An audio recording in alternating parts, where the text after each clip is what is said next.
Hey there guys, thank you for watching this video. I hope it finds you all in really good health. My name is Jerry and today I'm going to be playing Deus Ex Mankind Divided. If you guys have any questions or suggestions, please let me know in the comments. And as always, a share, a like, and a follow would be super appreciated. Alright, let's get it. People improve their physical and mental abilities to an amazing degree. Provided, of course, they had enough money. A new breed of people was emerging. Half human, half machine. And in Detroit, at least, not everyone was happy to see it. I'd just landed a job as head of security at Sarif Industries, a cutting-edge biotech firm. David Sarif himself handpicked me for the job. Said he needed me to keep his people safe. My ex, Megan Reed, was one of them. Brilliant neuroscientist, Megan had found a way to make augmentation safe and affordable for everyone. All she had to do was present her research to Congress. But the night before her big meeting, my security measures failed. A team of Black Op mercenaries stormed into Sarif headquarters, massacring everyone in sight. 3 of the mercs were heavily augmented walking tanks. Their mission? Take out Megan and her team. I tried to stop them, but their leader tossed me through a plate glass wall. Last thing I heard as his bullets slammed into my brain was Megan's dying scream. I should have died with her. Only I didn't. High-end military-grade enhancements saved my life. The best augmentation Sarif's money could buy. It took me half a year to get a feel for her. Should have taken longer. But 6 months into my recovery, Sarif Industries was attacked again. This time, by a radical group of pro-human purists. Violent, militant, and fanatically opposed to human augmentation. They claimed to be members of Humanity Front, a non-profit organization that wanted the UN to limit biotechnology research. The thugs broke into Sarif's factory and found machinists working overtime on a top-secret military augment called the Typhoon. Sarif sent me to retrieve it, and when I did, I found one of the so-called purists next to it, wired with cerebral implants, trying to download its classified specs. Obviously, something more was going on. The AUG killed himself before I could question him. Sarif ordered me to dig deeper, so with the help of Frank Pritchard, Sarif's head of cybersecurity, I did. Turns out a second hacker had been controlling the AUG's actions from somewhere off-site. Pritchard and I tracked his signal to a secret FEMA internment camp in Detroit. The Black Op mercenaries were there. The same mercs who'd left me for dead 6 months before. Figured they'd try again when they saw me. It wasn't so easy for them this time. I took out the tank named Barrett. Even got him to give me a new lead. A penthouse apartment in China. Of course, we both knew it would be a trap in the end. Whoa!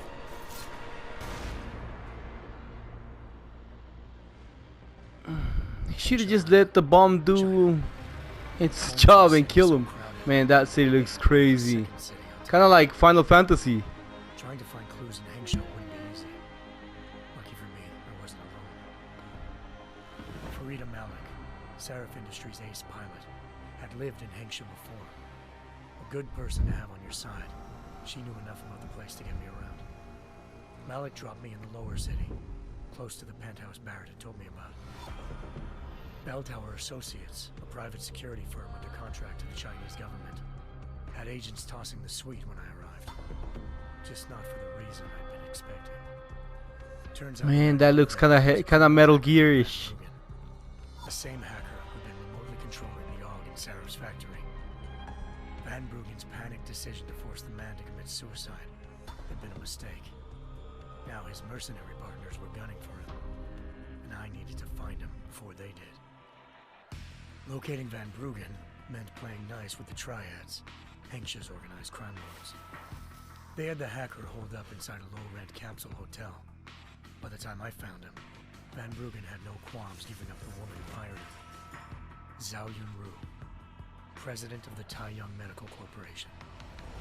According to Van Bruggen, Zhao wanted to monopolize the augmentation industry and had hired Black Op mercenaries to destabilize her competition.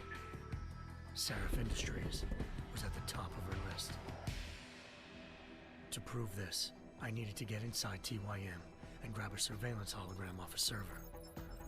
I suspected Van Bruggen was hiding something when he told me this, but nothing could have prepared me for what I saw.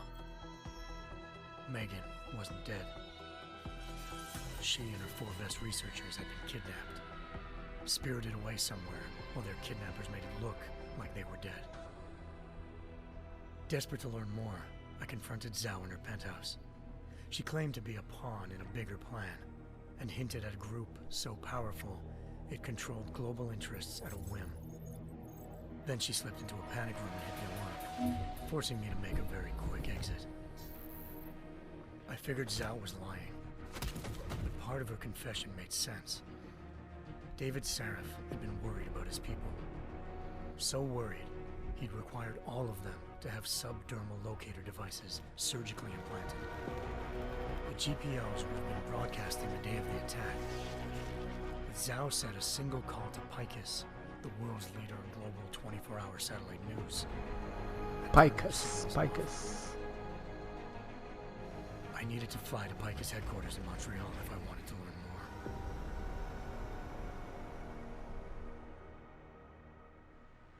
Eliza Cassan, Picus Communications' First Lady of News. Malik thought I was reaching when I told her Eliza was involved in this. The world's most famous news anchor, working with a mercenary hit squad. But when I confronted Cassan in her office, she freely admitted to jamming Detroit's satellites the night Megan's team had been taken. Man, I love how cool Since we she's just look. been following her commands, I suspected she wanted to say more. But Black Op mercenaries showed up, looking to shut us both down. And just like that, the Eliza I'd been talking to disappeared. The were Damn. led by an augmented killer I crossed paths with twice before. Fedorova, a woman who'd made silence her best friend. She waited for me to track Eliza's transmission to a secret server room underneath the Picus complex. Oh, and snaps. jumped me from behind. A deadly fight ensued. I made sure she never moved silently again. Ooh. With Fedorova down and no one left to keep Eliza quiet, she reappeared. Turns out Picus's First Lady of News wasn't a lady at all. She was a sophisticated AI program, engineered to monitor data streams and control what people believed. Eliza told me the Mercs had brought in a Humanity Front doctor named Isaiah Sandoval to remove the scientist's implanted tracking devices while Detroit's satellites were down. She also told me to speak to David Seraph if I wanted to learn more.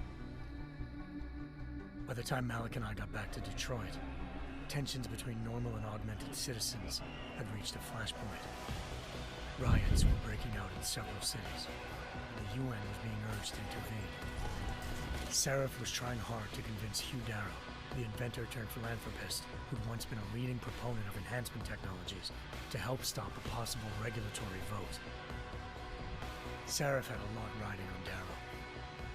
Megan's discovery would have given millions of people the chance to evolve beyond their normal human abilities, and at the same time catapulted Seraph Industries to the top of the Fortune 500. According to Seraph, Megan's kidnappers knew this, and didn't want people evolving unless they controlled how it was done. He called his enemies Illuminati, and urged me to keep searching. Determined to do so, I tracked down Sandoval via America's most outspoken augmentation opponent, Bill Taggart, Sandoval's boss and founder of Humanity Front. Sandoval admitted to operating on Megan's team when I confronted him, but said he hadn't removed their GPLs. He'd merely switched them to a different frequency. Pritchard was able to trace one of the signals to China. Malik and I immediately took off in pursuit. Unfortunately, the Illuminati were one step ahead.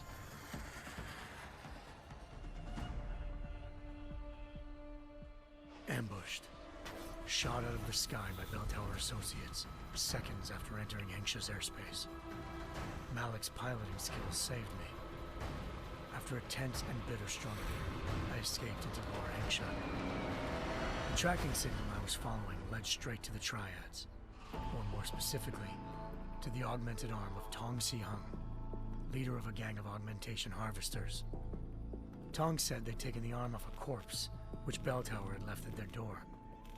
Meaning, at least one of Seraph's... And this introduction video is long as hell. Maybe not the rest of them, though. I mean, that's cool, you know. Tong That's pulled not a me bad to thing Houston's necessarily. trafficking and helped me slip aboard I'm a used to Bell long Tower ship. videos. If you like Kojima Sailing to video life in video the games, station, military base this next to feels Jersey. very Metal Gear-ish. Bell Tower was holding kidnapped civilians as prisoners. Man, that would be a good and idea. using them to perfect the hybrid Metal project, Gear in which that human time. computer interface that left most of its test subjects dead.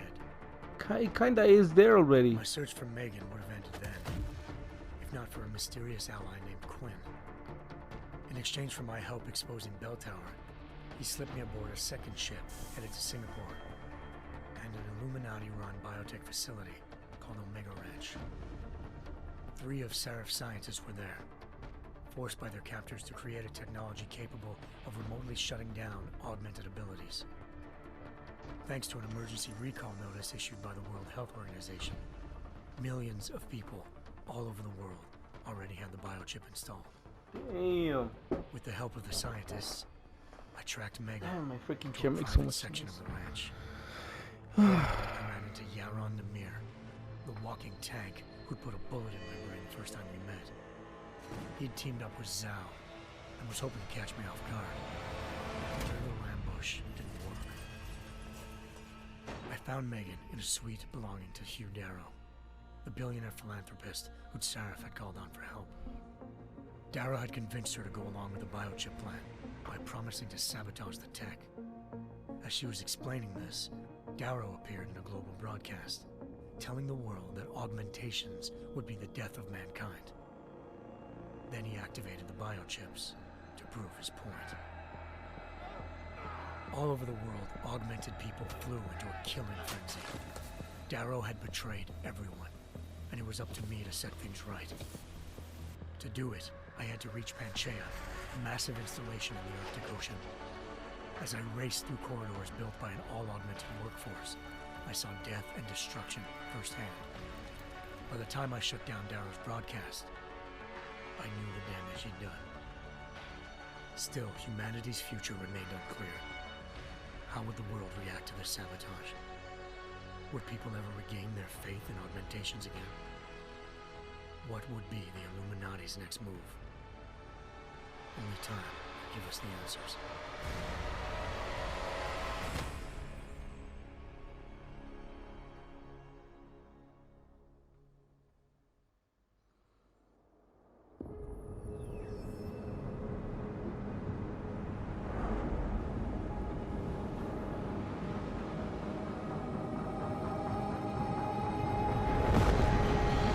Okay, I think it's done.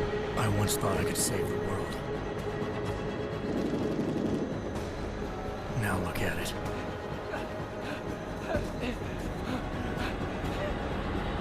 In yet another Not augmented quite terror done, huh? attack, 251 passengers aboard Sister Airlines Flight 451 were killed when an augmented passenger broke into the plane's cockpit and ruthlessly butchered its flight crew.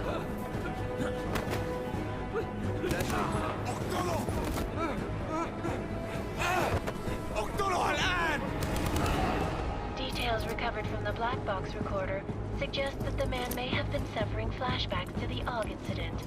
That horrible day 2 years ago when augmented people all over the world flew into a psychotic killing spree, causing the greatest loss of life in recent history.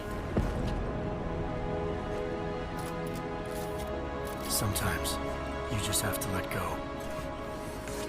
And embrace what you've become. Not gonna go all wonky on us now, Hansa, are ya? Well, if I do, McCready, I guarantee you'll never see it coming. Agent Jensen! Am I gonna have a problem with you? No, sir. No reason to assume you would. Good, because you are the only augmented operative on this team, and I intend to make good use of you. Listen up, all of you. We got a sandstorm barreling down our ass and we can't afford to make mistakes. We're going after this man, an arms dealer named Shepard. He's ex-Bell Tower, one of the Special Forces commanders who disappeared during the incident. And he's come out of hiding. That cannot be good. It's not. He's selling weapons and military-grade augments to terrorists. This is Aran Singh, the undercover agent who lured Shepard out of his hole. Best you see Interpol's got. For 3 years he's worked hard to get him tight with the Jinn, an Iraqi smuggling cartel that's infected the Eastern Hemisphere like a plague. Last week, our arms dealer sent a message to the Jinn, offering to sell them a shitload of black market merchandise dirt cheap. They told Singh to handle the buy. They're not gonna like it when Interpol disrupts their party. Man, he reminds me of Keanu Reeves. It is right now. We need to keep it that way. This is where the deal's going down.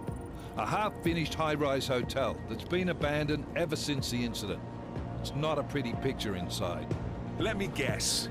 Most of the laborers were augmented with heavy-duty industrial rigs. So when the incident hit, and they all went schizo, things got gruesome real fast. And no one, except for some homeless junkies, have been inside the place ever since.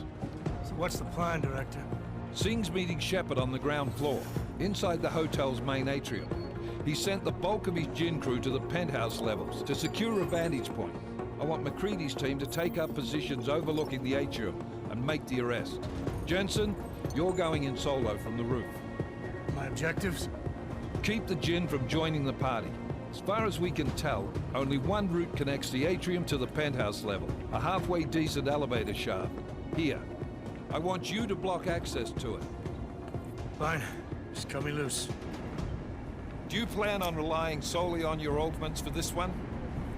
I'd recommend taking a little hardware, just to be sure.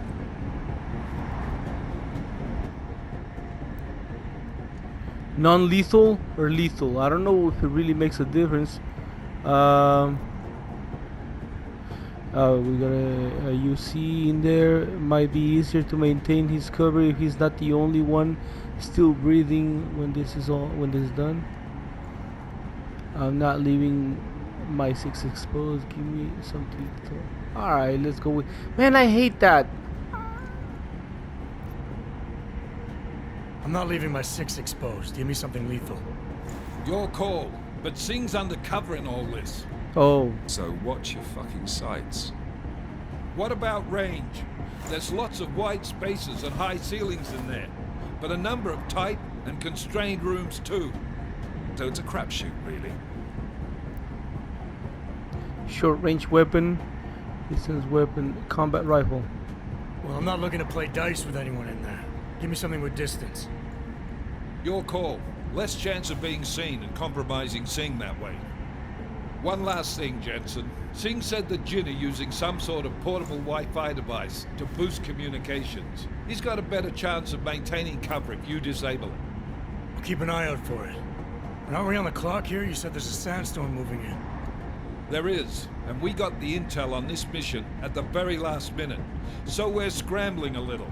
If it comes to it, your #1 priority is keeping the Jinn out of that atrium. Copy that.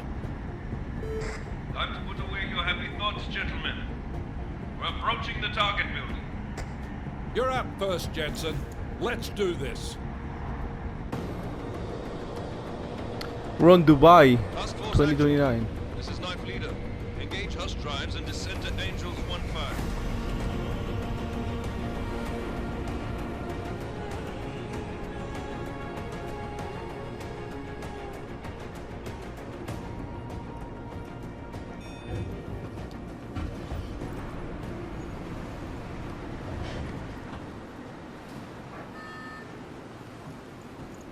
Oh, this is pretty cool. Oh, shh.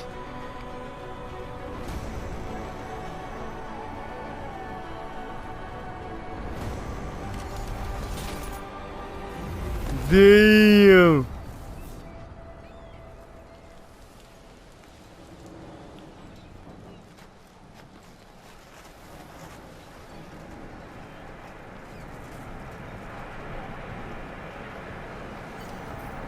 Okay, here we go. Black market Team buy. leader, this is Jensen. I'm on the roof. Jensen. Solid copy. Move into the building. The access route you need to block is at the far end of the penthouses. And keep in mind, the direct route might not be the easiest one. Roger that. McCready will advise once his team is on the ground. McCready. Miller out. Okay, so I see my powers, my abilities on the left side. Okay, use a gun, combat rifle.